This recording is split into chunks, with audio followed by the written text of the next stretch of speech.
My revenge after getting fired as a sewer cleaner turned my boss's shiny new truck into a literal crap fountain. I had been working as a sewer cleaner for over 10 years. And for all those 10 years, I tried not to lose my mind working under Mr. Johnson. This guy wasn't just a boss, he was a real monster. Every morning, before I even had time to rub the sleep out of my eyes, he'd start yelling, "Joe, you can't work faster than I can manage you, or you'll be stuck in this crap forever." Listening to him was tough, and working under him was even tougher.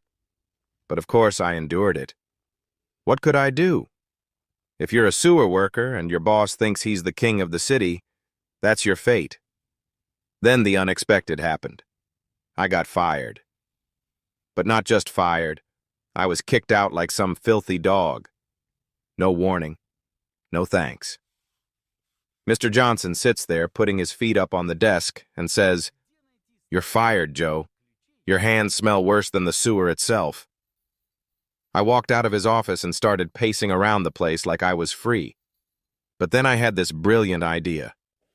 I couldn't just leave without getting revenge. Yeah, revenge I deserved. I knew Mr. Johnson was obsessed with his new, shiny sewer cleaning truck. It wasn't just any truck. It was like the cover star of a sewer tech magazine. The truck didn't just clean pipes. It was like a freaking spaceship. And that's when I thought, what if I make this truck not just suck everything up, but spit it all out? All these thoughts and plans were swirling in my head, and that night I snuck into the station. And then, the moment arrived. I grabbed the control panel and switched the settings. Now, when Mr. Johnson turned the truck on, instead of sucking up all the nasty stuff, it would throw it all back out onto the streets. Oh, this was genius. The next morning, Johnson, as usual, was all shiny and proud, walking over to his precious truck, sticking his dirty hands in it and turning it on. And bam! Instead of calmly cleaning the pipes, the truck started spitting all that awful stuff right back onto the streets. The entire city was covered in a massive pile of stinky crap. People were running around, panicked, like headless chickens, and Johnson, that little shit, was just standing there, watching his precious machine turn the city into a garbage dump. Of course, I stood off to the side, watching everything fall apart. I wasn't going to work for that man anymore, but at least now I felt on top. Did I regret it? Hell no. Every second of that revenge was worth all the years I spent working for that jerk. Of course, I didn't think this was the end. Knowing Johnson, he wouldn't let me get away with it. But who knows what he can do? And who's the one stuck in the crap now? Has this happened to anyone else? My dog's treat duplicated itself. I let my dog outside to go to the bathroom. Before we left my room, he picked up a treat from the floor, and the floor was empty when we left. He took the treat with him outside.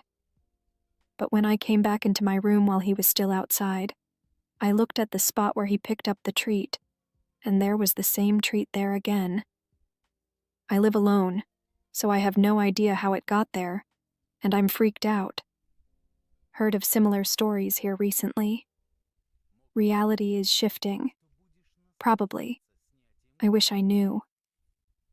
Just seems like maybe there's been a shift in timelines, i.e. the Mandela effect.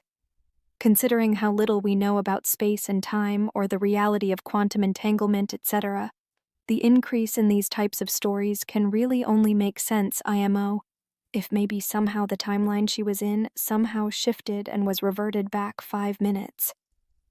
But maybe just somehow only affecting the dog treat and nothing else. Like if there was no other treat there. How'd that one get there? Was it identical to the first, and was there none others taken from the container? I've had it happen where my cell phone randomly appeared on a girl's lap 5 feet away from me right in front of our eyes. I wish I'd been paying attention. Maybe it was some entity who put it there without anyone noticing. Seems very similar to OP's situation. All we can do is just speculate. Why are you complaining about a free dog treat? Your dog wanted another one so badly, he willed it into existence. It happens like all the time. LOL. You might have thought he took it when he actually didn't. Or realities split and you noticed. Either way, there's not much you can do about it except just accepting that weird shit happens. Sometimes I looked at his mouth right before I opened the backyard door, and it was in his mouth. I switched my boss's coffee, and he'll never know what happened. I had worked at this dull, soul-sucking office job for 5 years. 5 years of listening to my boss, Mr. Perkins, drone on about productivity while he did absolutely nothing. But the worst part, his obsession with his morning coffee. The man treated his cup of overpriced, fancy espresso like it was the elixir of life. No one was allowed to touch it. No one. One morning I had finally had enough. After a particularly brutal meeting where he blamed me for his own screw-up, I decided it was time for a little experiment. My buddy, Kevin, had just come back from a trip abroad and brought some instant coffee that, according to him, tasted like despair and smelled like burnt rubber. Perfect. So, I got to the office early and carefully swapped out Mr. Perkins' prized coffee beans with the horror Kevin had gifted me. I even took the extra step of adjusting the machine to make sure it brewed the strongest, most intense cup possible. Right on schedule, Mr. Perkins strutted in, grabbed his mug, and took a big, dramatic sip. The reaction was immediate. His face twisted in confusion, then horror. He smacked his lips, sniffed the cup, and looked around the office like he was being pranked, which of course, he was. Then came the best part. Instead of admitting something was wrong, he tried to play it cool. The man spent the entire morning sipping what must have been liquid misery, nodding like he was enjoying it. I even caught him forcing a mold flavor today, while everyone else tried not to laugh. By lunchtime, he was sweating. By 2 p.m., he had downed 3 cups, probably trying to convince himself it was still his premium espresso. By the end of the day, he looked utterly defeated, staring into his mug like it had betrayed him. The next morning, the office coffee machine had mysteriously disappeared, replaced by a brand new one with a security lock. But I swear, for weeks after, every time he took a sip of coffee, he hesitated, and I knew he'd never trust his cup again. I pretended to be a tourist in my own city. You won't believe what happened. It all started when my friend Dave bet me I couldn't go an entire day acting like a completely lost, clueless tourist in my own city. I took that personally. So, armed with a camera, a fanny pack, and the worst fake accent I could muster, I hit the streets. Step 1. The Lost Act. I stood on a street corner holding an upside-down map, spinning in circles, asking random people, "Excuse me, sir, where is the famous Burger King?"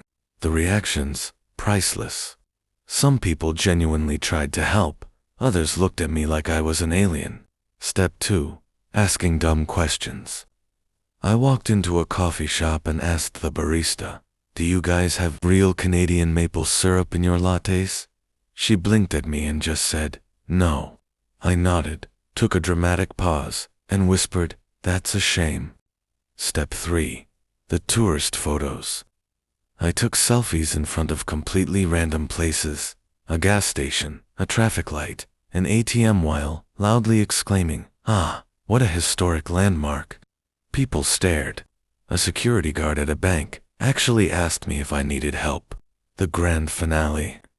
I got on a tour bus and started loudly explaining the history of the city to actual tourists. Pure nonsense.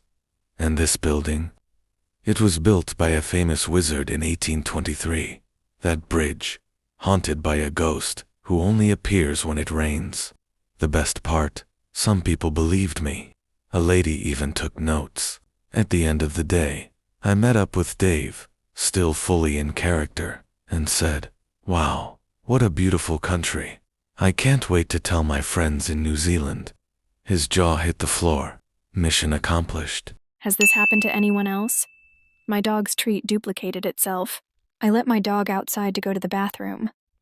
Before we left my room, he picked up a treat from the floor, and the floor was empty when we left. He took the treat with him outside. But when I came back into my room while he was still outside, I looked at the spot where he picked up the treat, and there was the same treat there again. I live alone, so I have no idea how it got there, and I'm freaked out. Heard of similar stories here recently.